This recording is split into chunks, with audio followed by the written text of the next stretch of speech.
If you spend money in this country, we're always told, पैसे पेड़ पे नहीं उगते हैं. Money does not grow on trees, but it does grow. It is not only artificial intelligence that is generated. Economics, finance, money in general has always been generated.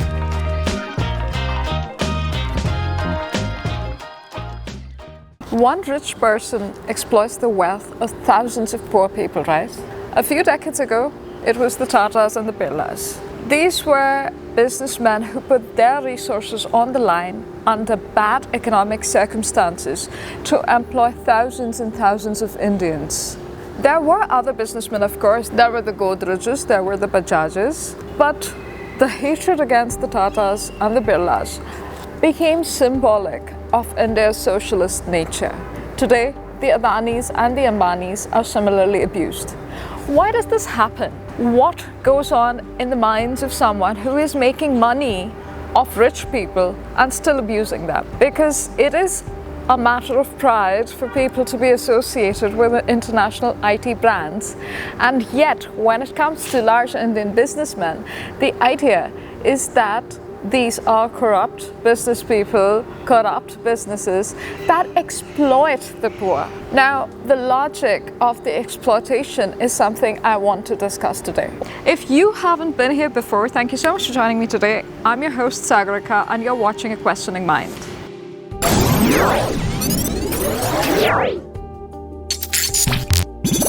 I discuss all things policy and culture, and today we're talking about a basic economic fact. There is this thought that 1 crore made by a rich business person takes away 20 crores from poorer people, or it takes away that 1 crore from 20 people who could live comfortably with that money. So how does this thought occur? It is as if money is a limited resource, like petrol, getting drawn away and sucked into the pockets of the rich. If you have a grasp on basic economics, this should ring some alarm bells, right? Because money is not like fossil fuel.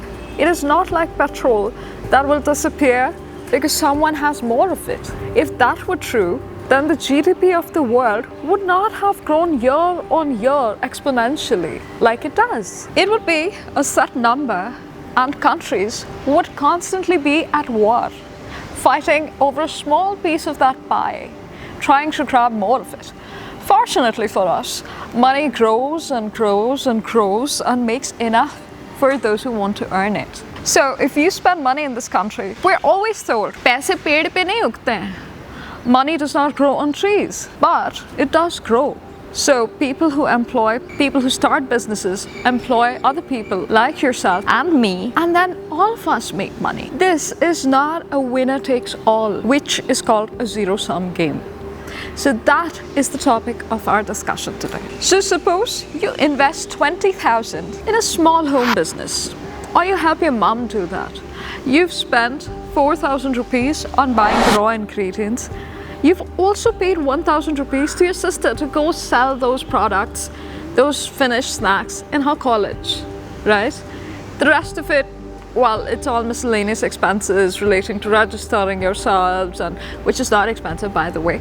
But I don't know, you've spent 20,000 rupees, but you make good snacks, and your sister is able to sell those snacks for a total of 25,000 rupees, earning you a profit of 5,000 rupees in total. What you do now is take those 5,000 rupees and reinvest it in your business to buy a better machine, giving you more efficiency. So eventually you end up making more snacks. So where did this extra 5,000 rupees come from? It was generated. It was not stolen, right? Someone found value in what you produced, and so they were willing to pay that money, and now you have an additional 5,000 rupees. Where did they get the money from? Well, they or their families also created value, whether through their salaries, whether through other businesses. But either way, revenue keeps on being generated. There's a reason that this process is called generation. It is not only artificial intelligence that is generative. Economics, finance, money in general has always been generative. It's never been limited because it is a construct that we have created in order to exchange for value. As long as value is recognized, revenue is generated. And so, by reinvesting in your business, you are able to generate even further value for yourself and for your business. And as you scale up, imagine that this process goes on infinitely. Perhaps you hire your sister's friend. Perhaps you pay them a little more. Now, instead of 1,000 rupees, they have 2,000 rupees each to spend on kajal, on clothing, on getting a system of transport to sell even more snacks. Perhaps they go to a different college to sell your snacks now. And eventually, you set up a very successful business that provides recognized value to you and your stakeholders, in this case, who are your sister, her friend, if they're part of your business and not mere employees, but otherwise they are still stakeholders in your business. They are dependent on you for income and revenue. Like I mentioned, revenue is generated. This is almost like, imagine a balloon that you blow into, and under ideal circumstances, it does not pop. There's no bursting of this balloon. I mean, there are wars, there are very external circumstances completely out of control. They affect parts of the global economy. But in general, money itself will not stop being created. I'll give you another example. This is almost like a world where you play poker, but without the option for loans. So, the way you think about money is like a poker game where everybody's involved and everybody pools in money, but there's one winner and the winner takes all, unless the pot is split, in which case two people take it. But either way, there's a lot of losers. Thankfully, the real world does not function like a poker game. People can take loans, but apart from that, this is not an analogy that works in the real world, because the winner takes all mentality is not true of money. I mentioned a zero-sum game earlier on. That is not what money is. So a zero-sum game is exactly like this imaginary poker game where there is one clear winner and there are a lot of losers. That is exactly how billionaires in India are imagined, that they are the winners of the imaginary poker game that cannot exist in real life. Well, real life has a lot of money for everyone. Losers take some, winners take a lot. There's way more winners than you can imagine, and you can be one of them. Especially the mindset around money, when it comes to the opportunity for generation of this money, is very necessary to be changed. If you change your understanding of how this works, you will see that if provided the right access and opportunity, every single person can keep creating value and keep making infinitely more money. I mean, there is no one better at being you than you. And so you bring some value to the table. Everyone is able to exploit this value and generate more income and, increase the overall economic conditions. So how then does one correlate this with the idea that billionaires are evil, or that money is limited, or that there is somehow less of it for you? Because there isn't. What you can do is keep on hating the rich, And I'm not going to ask you to stop doing that. If you're full of envy and you want to whine about how other people have it, better go ahead and do that. I do that sometimes, right? I want a big house too, and buy good things for the people I care about. But there is nothing stopping me from generating more value so I can live my dreams.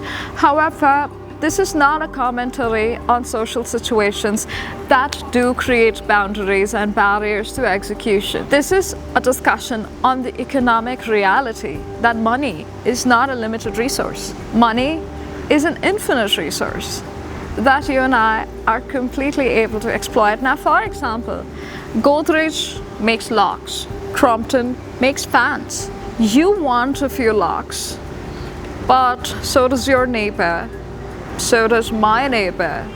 And if the travel industry grows bigger, then Godrej has to make more locks. They can either reach out to more people and sell those locks, or they can make higher quality of them and appeal to a smaller section of people who want a different kind of, better kind of product, better kind of locks for themselves. Either way, they make money. And now, because you have spent that money, they are able to create better goods and add more value to their business. But if you buy their stock, you're also making money when they're making money. Similarly for Crompton and their fans, right? These are just a few real life examples that I see and think about.